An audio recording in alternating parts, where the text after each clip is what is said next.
Hey there, multi-prep teachers. You know how professional development never seems to quite get to what we need? It's like, great idea, but how do I make this work when I have 3+ preps to juggle?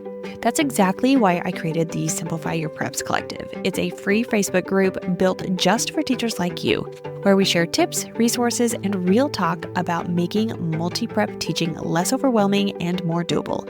Sound like your kind of space? Head to kristenmasick.com/collective and join us today. Let's simplify together. Hey there, welcome to the Secondary Teacher Podcast. In today's episode, we are going to be talking all about classroom management and how routines and procedures can be total lifesavers when done right. I'm going to be going over 12 key routines from entering the classroom to using new tools and equipment. Whether you are planning your routines and procedures for next year or just looking at refining them, this is a great episode with great reflective questions to help you create routines and procedures for your secondary classroom.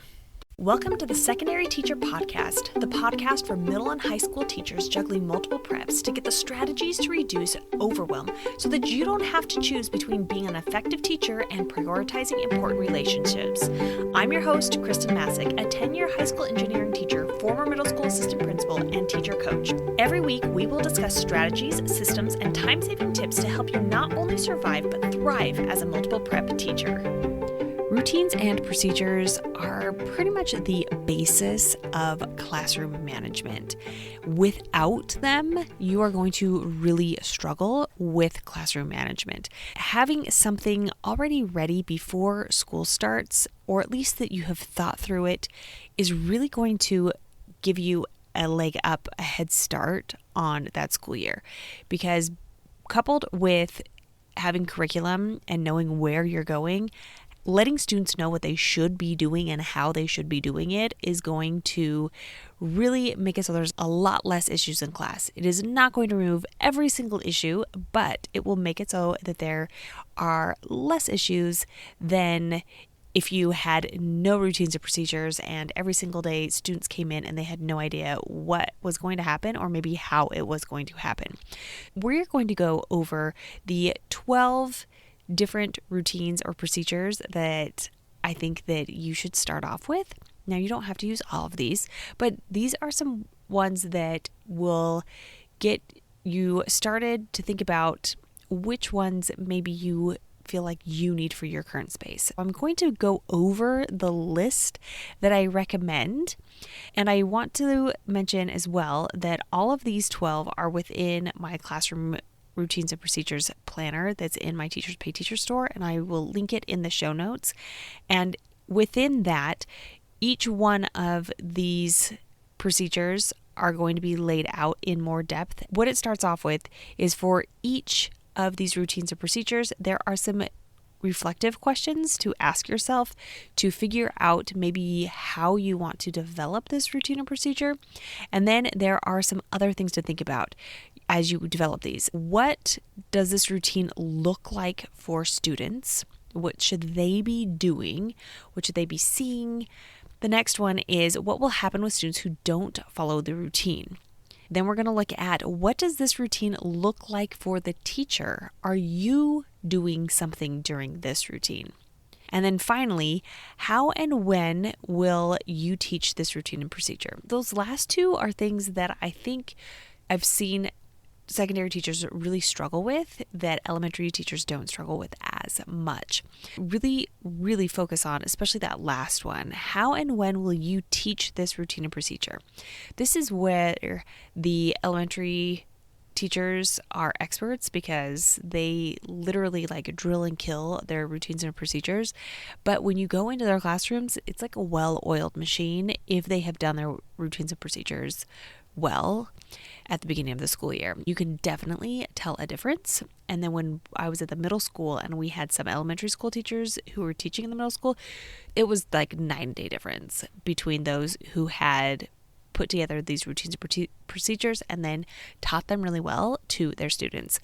Let's go over what those 12 are, and then I want to give you an idea with one particular routine and procedure and the questions, reflective questions that I asked myself as I put together mine, and give you an idea of what you should be thinking about as you plan each one of these routines procedures. Here is the list of 12. Number 1, entering a classroom. Number 2, moving about during class. 3, class dismissal. 4, use of hall pass. 5, tardy. 6, absent work. 7, turning in assignments. 8, getting help during independent work time. 9, substitute or guest teacher. 10, using computers, Chromebooks, iPads, and assorted devices. 11, lab day. 12, using new tools and equipment. Let's go to the first one that I had mentioned, which was entering the classroom. And I'm just going to walk you through the process that my planner goes through, but it's a process that you don't need the planner for. So I asked myself the following questions. These are the ones for entering the classroom. What should students do as they enter the classroom? Will they immediately begin bell work? Do they have supplies to pick up? Is there a place in the classroom to get directions, supplies? What will you be doing as a teacher? What this routine looks like for students. This is what I had come up with. As students enter the classroom, they will pick up any handouts on the table near the door. They will check the whiteboard to see if they need to get their computer out for the day's lesson. They will get out their engineering notebook from their class milk crate and begin the bell work. They should be in their seats working silently when the bell rings. Students will work until the timer goes off. Now, the next thing that I had thought about or need to think about is what will happen with students who don't follow the routine. The teacher will use proximity to remind students to get on task. The teacher will tap on a student's desk to remind them to begin working. If the student continues to not follow the routine, the teacher will discreetly ask to meet with the student in the hallway to see if there's an issue that needs to be addressed. And this worked out really well for me when I was implementing this, because especially when you're starting new class, students are coming in, something could have happened in the hall. If it's first period, something could have happened at home, or even if it's the last period of the day, there could still be dealing with things that are beyond your control. And sometimes there are things that were just hindering students from working instead of just penalizing them. I really enjoyed making that connection and just discreetly finding out like what was going on. Do they need to talk to a counselor? This really worked well for me as far as like what to do when students weren't following this routine. All right, let's go back to the next prompt was what this routine looks like for the teacher. The teacher will be standing out in the hallway greeting students for class.